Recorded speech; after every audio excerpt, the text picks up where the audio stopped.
کارمندان اتفاقی کسبه از دید کسبی تجدید نمودند. در تالار شورای اتفاقی کسبی ولایت بخشیده به روز اتفاقی کسبه که 24 اکتبر میباشد چهاربینی ایدونه دایر گردید. در این چهاربینی نماینده از مقامات اجرایی حاکمیت دولتی ولایت سوخت، سابقه‌داران سوها، فعالان، مهمانان و کارمندان اتفاقی کسبی ولایت از همه شهر و ناحیه‌ها اشتراک نموده از برد و باخت سوها گفتند. رئیس شورای اتفاقی کسبی ولایت سوخت شریف الله عبدالزاده ضمن برآمد خود کلی کارمندان سوها را به عید کسبیشان تبریک گفت. وی تاکید کرد که اتفاقی کسبی امروز به حیث یک نهاد حمایتگری حقوقی مهنتکشان معروفیت و موقع اساسی را در جامعه صاحب است.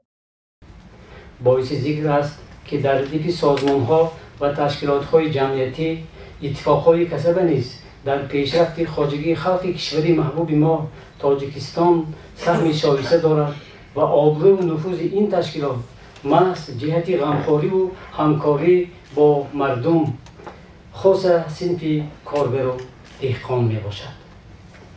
در چهاربینی ایدونه به مناسبت عید کسبی کارمندان اتفاقی کسبه بیشتر از سهم این ساحه در رشد جامعه و حمایت حقوق کارمندان ابراز نظر کرده شد. معاون رئیس ولایت سوخت دوران زاهدزاده تبریکات رئیس ولایت سوخت رجب احمدزاده را به سهمی حاضرین رسانیده از دستاوردهای اتفاقی کسبه سخن کرد. در جمهوری تاجیکستان بار اول طبق قانون جمهوری تاجیکستان درباره وارد نمودن علاوه به قانون جمهوری تاجیکستان درباره روزهای عید از 24 دکبر سال 2021 روز اتفاقی کسبه تجدید کرده می شود.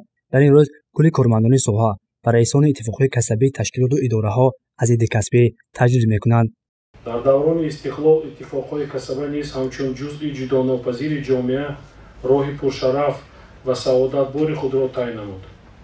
تاریخ اتفاقهای کسبه نیز با تاریخ وطنی عزیزمان و تاریخ استقلال دولتی توانند.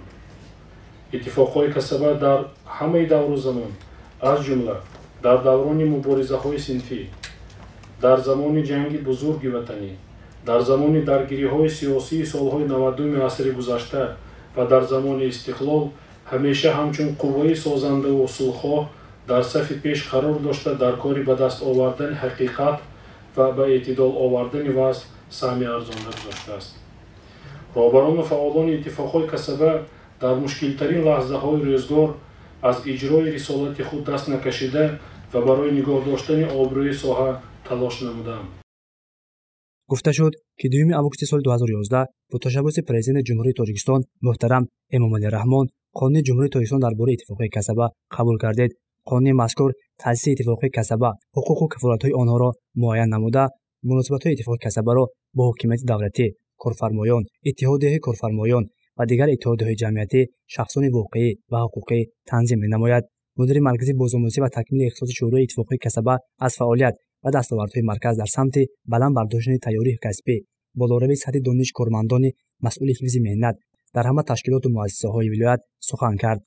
جای تاکید است که در برآمد و سخنرانی‌های اساسگذار صلح و وحدت ملی پیشوای ملت پرزیدنت جمهوری تاجیکستان محترم امامعلی رحمان مسئله تکمیل اختصاص بارها مورد تحلیل و بررسی قرار گرفته است و چند پیش به این مسئله سرور دولت بیشتر مرام ظاهر کرده این سمت را در تربیت کادرهای بلند اختصاص نهایت مهم ارزیابی نمودند. در جریان چهاربینی مذکور یک قطار سابقه‌داران ساحه و فعالان اتفاقی کسبی ولایت با افتخارنامه و تحفه‌های خاطره‌ای رئیس ولایت سوخت رجب احمدزاده قدردانی شدند. تاکید گردید که سهم این نفران در رشد و رونق ساحه خیلی نظررس بوده. فعالیت مهنتی آنها نمونه عبرت به نسل جوان امروز است. گزارش نصیب جان ابویف برای برنامه اطلاعاتی خبر.